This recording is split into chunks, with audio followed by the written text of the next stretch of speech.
सोरखौ नायदोंमोनलाय दाना गोसा मोनदों गोसा नङा होननाया So hey guys, good morning. Welcome to my new vlog. बाजारनिफ्राय दासो सफैदों नै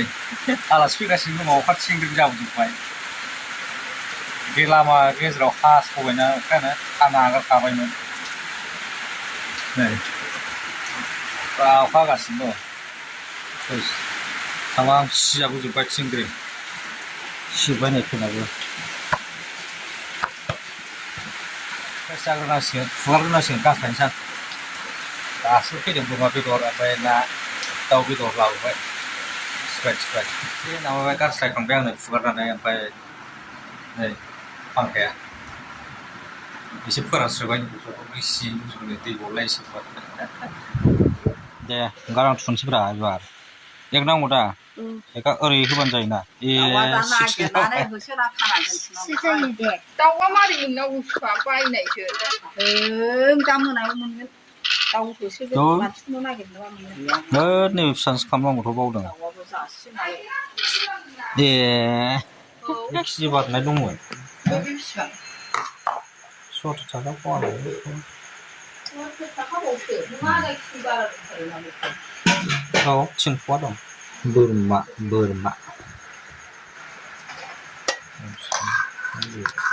मानो मिरु जाजोबाखिसै मानो फन हरफिनाखिसै ओमफ्रायलाय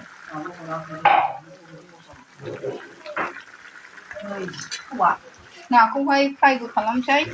रुनोसैबो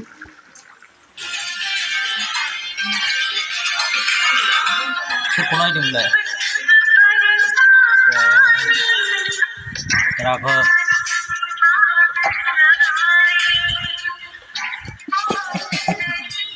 गाइखेर साहा लोंसैलै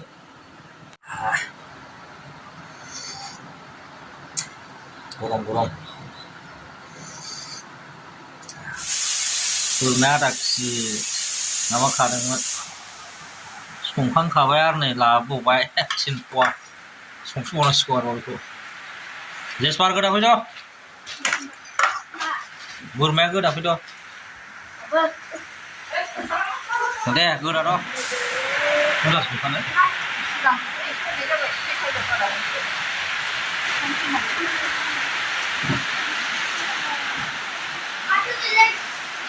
बोरमा संगासिनो दंखायो नै आरो बोरमा गोदागासिनो दंबावो माखासे ओइ माबिलाय अ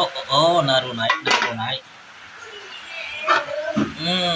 दाउ दिसि रुनाय जेनेबासो जागोन नै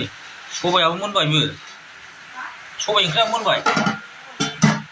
मोनजोब्बाय माबा बेदरा मोनबाय नै साखिनानै होफैदों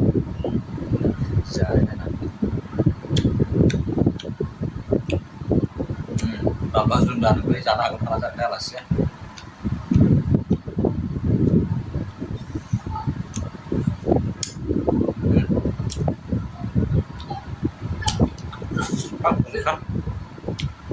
सिंगोरा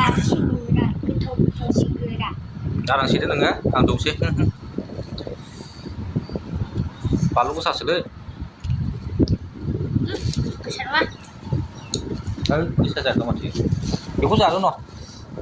बेयाव लांथां आबैमोन जाथोंसै सेंग्राया बे बेगें गोजासै नै जाजाला बेयो जेसबार पानि पियो जाखे जा दाना गोसा मोनदों गोसा नङा होननाया गोसा नङा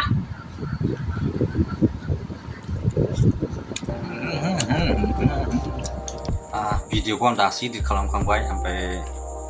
टाइमाबो नै 9:30 जाबाय ओमफ्राय भिडिअखौ नायनायनि थाखाय जोबोद गोजोननाय थाबाय गुड नाइट बाय